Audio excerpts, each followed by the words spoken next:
What's going on, mi gente? It's Diego Montalvan back to do another preview today. We still got a lot of stuff to talk about with the World Cup qualifiers, but before that, we have a friendly, important for New Zealand and Peru. Today, I'm joined by Jason Pine from Sky Sports New Zealand to talk about the All Whites. So, Jason, first of all, thank you for your time. Yeah, it's great to be here. Look forward to chatting with you. Looking forward to this game between New Zealand and Peru.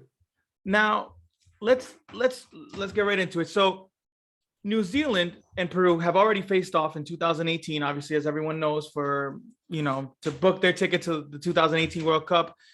Last time Peru had won. This time it's a friendly, but it's important because they're both fighting again for spots into the World Cup. How are this New Zealand side this time? Oh, it's a great question, and you're right. It's a very important game for New Zealand as they look towards an intercontinental playoff. This time against Costa Rica, different from 4 years ago, in that it's just a one-off game. As you know, Peru will face the winner of the Asian Confederation, whoever that may be.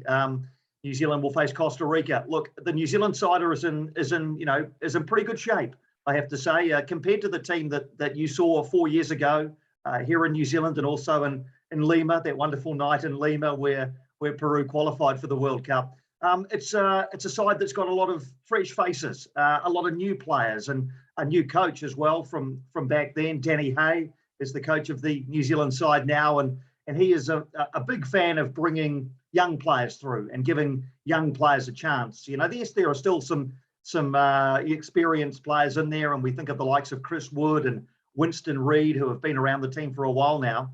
But there are some players there who will play a big part, not only in the game against Peru, but against Costa Rica as well, who are in their early 20s, only have a handful of caps. So, yeah, it's a bit of a mix of youth and experience, but it's a formula that's been working well in recent times.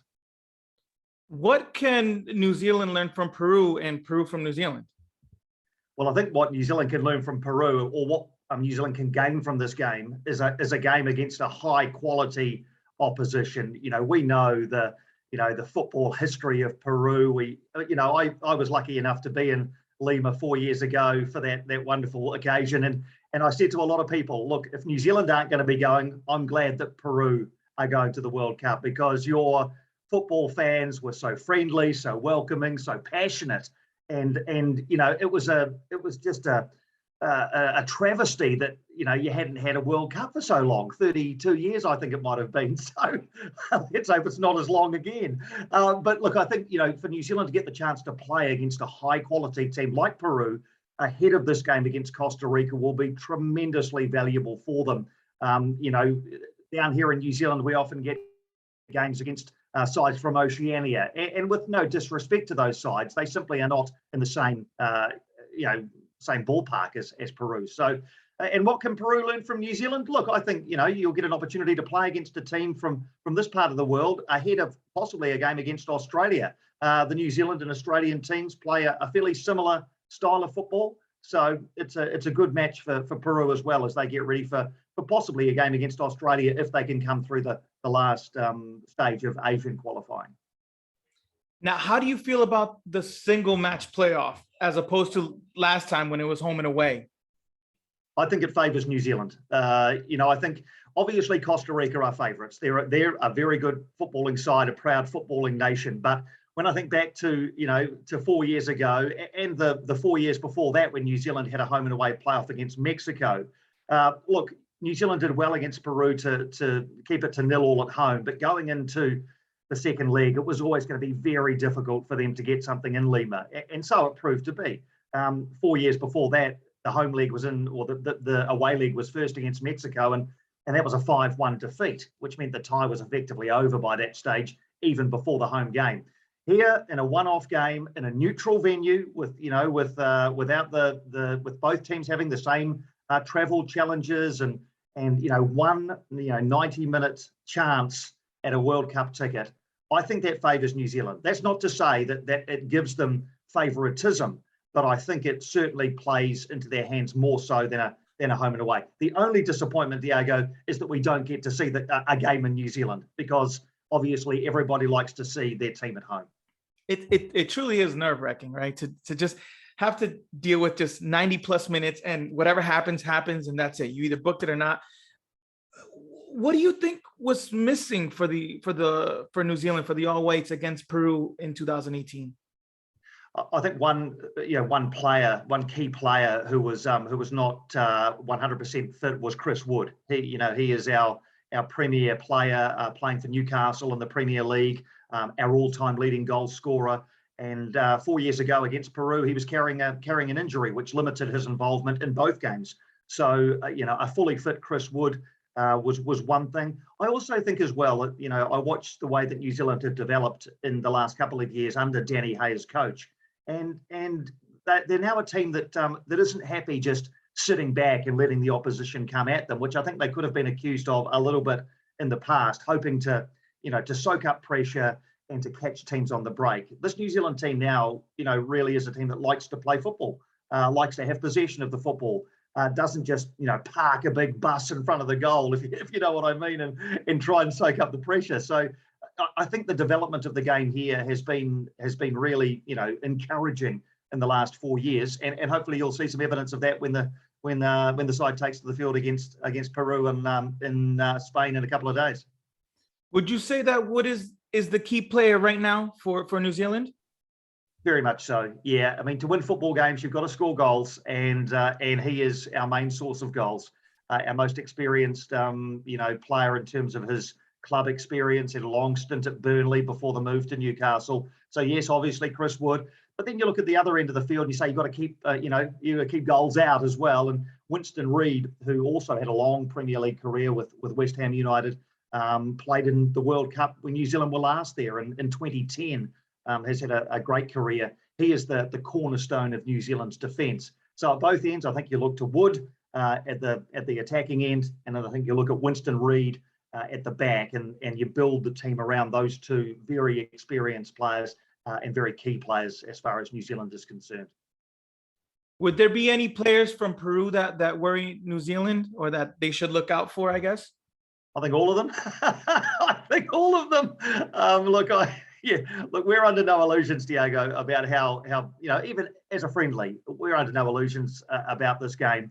Peru are a wonderful side, and I looked at some of the results. Obviously not able to quite make the top four for automatic qualification through to the World Cup, but some of the results that Peru was able to get both home and away against some high quality sides. And then you look at the sides who haven't made it through this time, and it's always the case in South America, isn't it? But when you look at a Paraguay or a Chile and say, well, they're not going to be there, and you think, how can that be? Because they're proud footballing nations, just like Peru. So look, I think New Zealand will be very much focused on their own performance. They'll be looking to put in a very good dress rehearsal, if you like, ahead of the intercontinental playoff. They'll want to.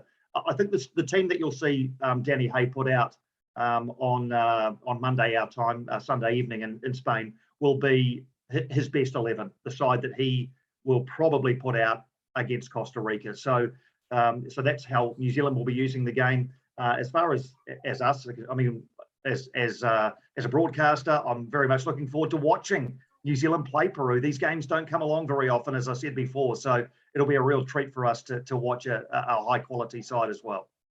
I agree. It's always nice. It's always nice to see our nations playing, right? I have to ask you a question, because you mentioned the level of competition that there is in South America. And recently, Kylian Mbappé said that that South America didn't have to have as much competition as the European sides. And I wanted to know your thought on that. What was he referring to in particular as far as that was concerned? The quote exactly, I can get it for you right now. Let's see. I can get you the exact quote.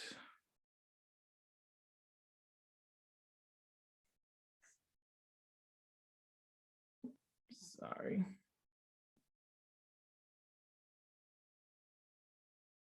The exact quote was, Argentina and Brazil don't play games at a high level to get to the World Cup.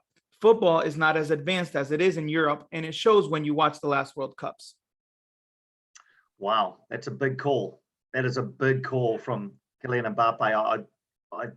you wonder whether that's taken out of context. If he's suggesting that the quality of football in South America is in any way inferior to that in Europe, yes, there are more teams playing in Europe. Absolutely. I think, you know, you look at the European World Cup qualifying, for example, and there are, you know, I know there 13 teams go from, you know, from Europe to the World Cup compared to, you know, 4 and usually 5 from South America. But that doesn't mean at all that, you know, that the likes of Brazil and Argentina and Uruguay and Peru and Ecuador, I mean, these are all quality football sides. So, look, I would not subscribe. I mean, with all due respect to one of the greatest footballers on the planet, I would not agree that there is a quality drop-off in South America. I've watched, you know, games in South American qualifying, and look, you know, there's no question that there are some high-quality footballers on the pitch there, without a shadow of a doubt. No, absolutely, absolutely. Thank you, Jason. I really wanted to get your thoughts behind that, obviously, because you're a broadcaster. I know you watch a lot of football, and I mean, it was just such a, I wouldn't say heated debate, but it was so much commentary around that comment from Kylian Mbappé. But again, Jason, I want to thank you for your time. You know, I can't wait to see New Zealand versus Peru in a couple of days. I want to know if you have any closing comments, and also let the people know where they can find you. Absolutely, yeah. Look, I'm the same as you, Diego. I can't wait for the game. You know, we're all, even though we work in football, if you like, work in the media, we're all football fans at heart. I think I certainly am, and I feel very lucky to get the chance to work in and around the game. So, look, I'm very much looking forward to it. I'll be obviously keeping a very close eye on New Zealand to see how they shape up, because, you know, the game against Costa Rica a week and a half after the Peru game is, you know, as you know, the biggest game for New Zealand in 4 years, the biggest game since we came to Lima 4 years ago. So I'll be, you know, looking forward very much to seeing how they play, how they line up. There's a couple of key positions which I'm interested in having a look at as to which personnel is chosen. Similarly, I can't wait to see the Peru team again. I very much enjoyed watching them play us 4 years ago, so I'll be watching them as well. As far as where you can find me, social media, Piney NZ is where people can follow my comments, mainly on Twitter. Pretty active on there, and in the New Zealand area, obviously we're broadcasting the game on Sky Sport here in New Zealand. So looking forward to bringing it to everybody. Wonderful pleasure, Diego, to speak to you. All the best beyond this game, because I think, as I said at the start, it's a travesty that Peru haven't been at the World Cup more often, and at the risk of disappointing my Australian friends, you know, I hope that it is Peru who comes out triumphant out of the Intercontinental playoff, and that we see Peru at Qatar later in this year. And let's hope that New Zealand are there as well. Thank you, Jason. I really do hope that New Zealand are there as well. From what I got to see, the fans were incredible as well. So, you know, much love to you guys as well. Thank you so much. And everyone, please don't forget to comment, like, and subscribe.